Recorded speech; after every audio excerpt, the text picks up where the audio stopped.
Good evening, whakalawhalai atu hanei hadau tola da wala tala tutupu ke lata ia moe a whiawhinai. Whakamua ko whiawhia lahi lilifu palimia ko toke talangi ke whakailoa ko malikisi hake toai e tupe he tau mamatua whakau si ko whakamoli foki he whono iki puli ke he whono whakahiku mai tau ua whi mai hongo fulmalima. Ko e whakailoanga nei foki ne whamatala he lilifu palimia ke he pule whakamotu mo e whakamahino e ia e manako ke tu mau e whakatau tonu alau tolu ko whea ki mai a niwe ke he longa i tau ko mole ke hoko mai ke mga honai.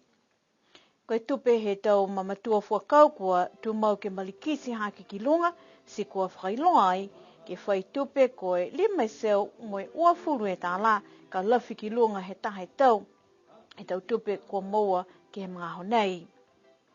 Koe manako he whakatuwhono ke tuku hake tau totongi nei, he tau mamatua whakau ke he walungo fulu e pasene ke whakatatai ke tau tupe penisini a New Zealandi.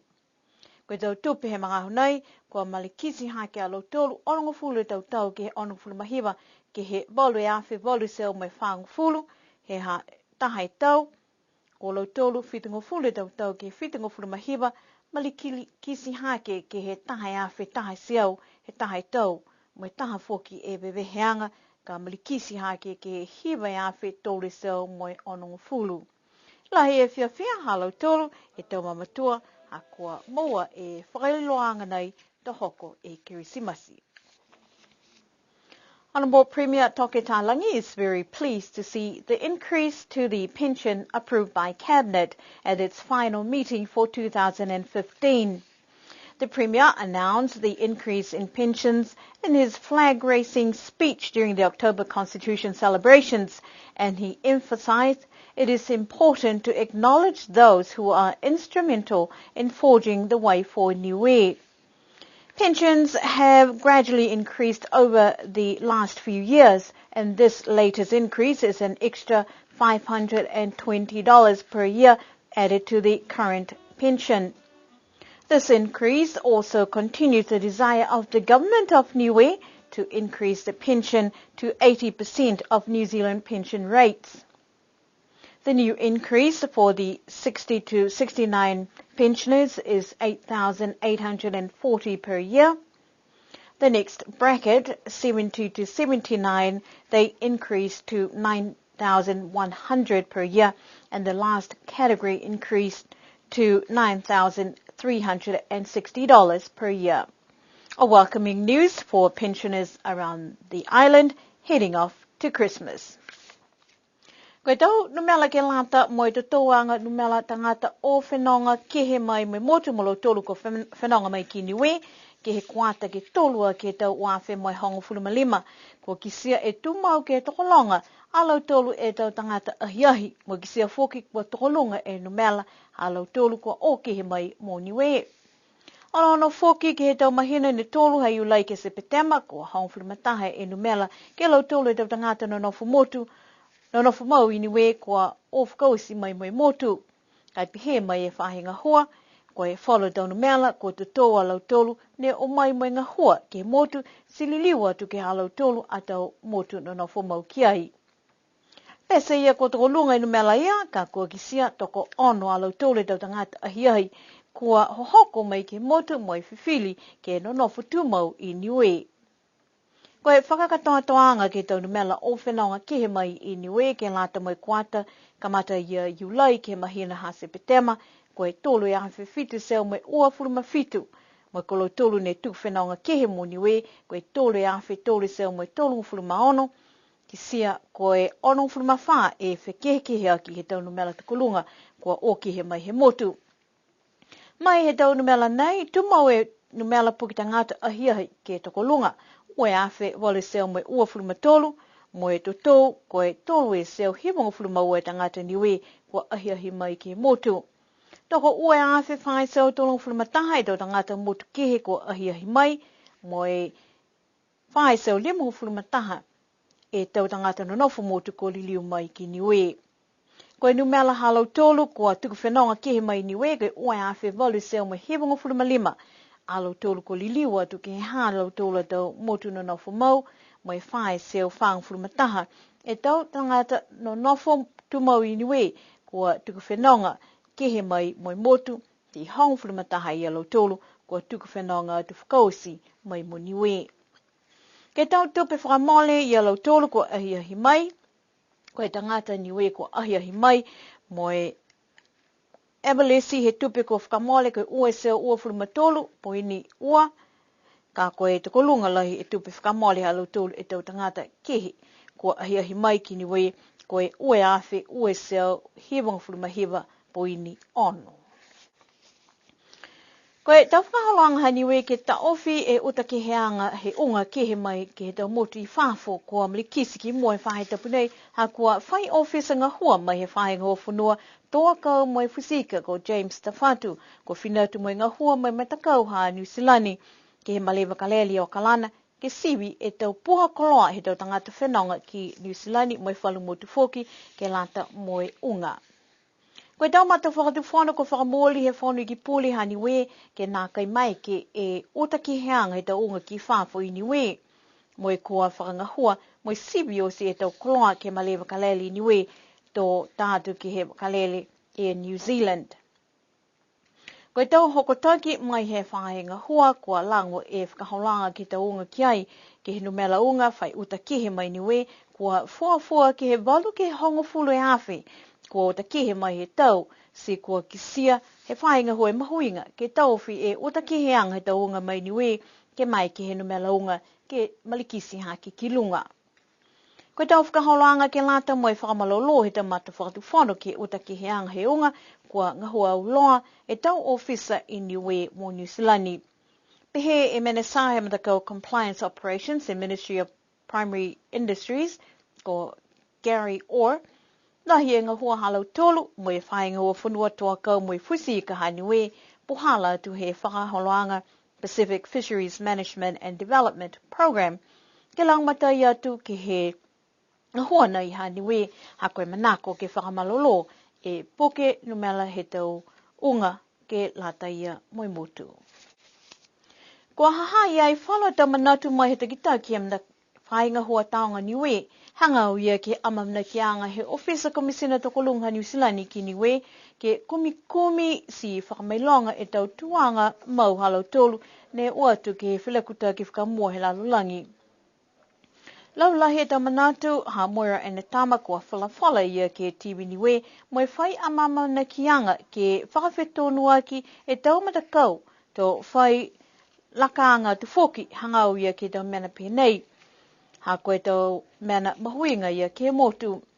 Koe tau kau tau mo e whamanatuanga he halau tola tau loto malolo ke watu ke whilakuta ki anga whakamua he lalulangi. Nā kai la whai matuta ki anga ia ke uta e whikau nei ki mua ke tā puhala, ne maeke ke onono, loa a tōtoro ki ai, ke aua ni ke tause ni he mga honei, si ririu tōtoro ke ni mo tunga i tau mena ne whai tause mai tōtoro i tau aho. Koe tausi ni ke mga hala, si osi noa, ai whai matuta ki anga kei. Si koe manaia ne manako e whainga hua he taonga niwe ke whai matuta ki anga. Mua atu ke he matakau he Niue Return Association. Ke whai matuta ki anga mawhisi alau tōru ke taonga hua nei ne tausi he taonga niwe. Hako mena lahi fōki ha mautoro a tau kumi anga. Ke he momohe anga po ke nonofo anga mau he tau tupuna nei. Mua atu ke lau tōru whoki ne ngalo ke ta mutu ke, mo lau tōru whoki ne kua momohe ke mutu nei. Naka iaonga ke o ta tōru ke poki e tau manaia he mga honei, si osi ni whakamahao ni ke tau manaia, kai kua whauru whoki he tau tangata tokolonga, ne no nofo he tau wao, mo naka i whai tau seanga tau tōru he mga honei. Eika mitaki ke la lawhi o loa he tau manausia. Lahi ta kumi anga he whainga hua, si kua whitai whai whakakisianga he mga honei ne moua e whainga hua, e nonofanga he tau tangata usia koe tā seuri mō furu alau tōru. Wharu, nā kaila mahino mōria. Haia wharu ke mutu nei, haia ke tahipu ke lahi, haia ke New Zealand, haia ke mutu ko Samoa. Nā kai wharu, nā kai la whai mahino lahia ke alau tōru e tau ingoa. Kaika kua whai whasi anga tupe ke tausi pauake ke lata mai e whikau nei. Kua lata ke moua e tau matuta ki anga mawhisi mai whainga hua nei, kai mua atu foki ke Niue Return Association ko hingo halo tolu au tanga ke tau mnanei ke tau ni ngaro ngia ko e whakatauri ni kia ke hoko mai a ua fu maria mai aprila si fusi tau masini si rolongo po ke tau si tau tolu e puhala nei ko e puhala nei ke whakatu mau a tau tolu kei. Koe whalua mena ko kisia ai ke mailonga e tau ko tafa ke maua taha whawhitu ianga ke aua ia ne ke whai manautu po ke tau mena tauisi kai nā kai whawhitu i whakamua ke whakaholo ki mua e tau ngahua. Kua tūmauni ke ngahua hua e tau leo he tau ngahunei ke pui e tau mamui tangata mai mawhala ki he motu. Taha he tau puhala nei ko e sibianga he tau pele o awhi ne holo ki lunga he puhala tū. Ko e tau seanga nei ke mailonga he tau tangata ke whakaholo mai longa he tau mga aho o si hahai ai whoki alau tolu ne whakaonga whoki e puhala tū ke aua ne ke whai masamas ke lea po ke tau mena tutupu whakalutu kia kai ke whai lekua e tau pele o awhi. Ke lata e me uawhi hongfu marima ke uawhi hongfu maono. Longa le he tau pele o awhi ne nā kai muitu alau tolu ke he matwhon. Si hanei e tau ofisa ko tutu mai ke he tau purutu ke mai ke alau tolu ke tau whi tau pele o awhi. Ono mai whuki ni hai e whuki e hamotoru a onoanga ke alau tolu ni whai holo mawhisi ai ke lunga he purutu. Ke mai longa whuki tau tangata ko e whangu furu e mawhisi ke lata e me holo ki lota he tau manga. Ka holo ki tua, uniuni hake ke he ono ngufuru. Wa manaki whuki matoru e mahina nei, hako mahina lame, ke tau whifu whakalohi ke tau tangata ni whai holo halo toru tu pere ofi, ka inua e tau kawakona. Si ore tau ke tau mtakai nā ngause he mutu nigu niwe, ke mai longa mtoru, ka eki ke o ato mtoru me tau whiawhia mtoru ke he tau aho e si hoko atu ke he tau fō, mai longa, ua o mtoru ke inu tau kawa, si o ke whakaholo mtoru te pere ofi. Hako e kakano, lahi tau le kua ka tutupu mai ka eke kua mahani whakahanoa kai. Si ko whitani whakamotoru kua moa whaulu alotoru, hako e halotoru a mahani whakahanoa. Nā kai manako motoru ke behe, ka koe hamotoru a pui, ke lata e mo e whauru tō tangata ni manako ke whiawhia ai ke he tau mahina ai. Si manaki au ke munuina tō tōru he Krismasi me tau fō.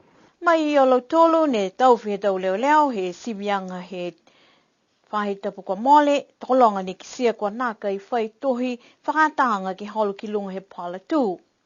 Whai whoki ne kua mawai e pokiata kua mole e tau mawhisi he tau pele o awhi halo tolu, mai he tau whasipasianga kua whai hata ki anga lahi kua tukua angi ki alau tolu. Malolo lahi he tau pua ki anga he taki leo ko Tony Edwards ke mailonga nā kai ni koe tau mamui he tau tangata whakaholo kai pia ni mo tau mamui he whalu whoki ka lauia kai ke nā kai mau popo e tau pele o awhi. Kua api e Commercial Centre he motu he mga hau pungi ine nei, e lau tau le tau whanau kua hoko atu pauaki ke whiawhia au loa hako e mga hala Krismasi, kua hoko mai mai whakamabehe atu e tau wawhi mai hongfuru malima. Haha iai e longa i tau whiwa ke kua whakahoko ai, si ola sia whoki tau pale ke lata mai tau whanau. Koe tamamana, koe matakau whakawhiawhia ne tau se ke whahoa ke tau whanau I ki he motu ke whakaonga whakamitaki e tau mga ho halau tolu ke mo e tau mamui whiawhia. Haha iai whoki e tau kai papakiu longa kua whakamoho ai he matakau mai he whahinga ho leo ke lata mai aho. Koe whakawhiawhianga nei kua whakauisi he mtahola hongfulu maua he tupo la kai watu e tau mga whaua ke tau isi halau tolu a tau whakatau ke seu ke lata mai aho ke Krismasi a pungi. Hana a tau tolu a tau wala tala tutupu ke lata ia mai a whiawhinei. Koe whakahikuanga whoki ni nei e tau wala tala tutupu ke lata ia mai uawhi mai hongfulu malima. Amuna ki ke munuina e Krismasi ha mutolu osi ke lata ia mai tau nei, mai munuina whoki e tau whou uawhi mai hongfulu maono kua amamnaki a tau tolu kiai.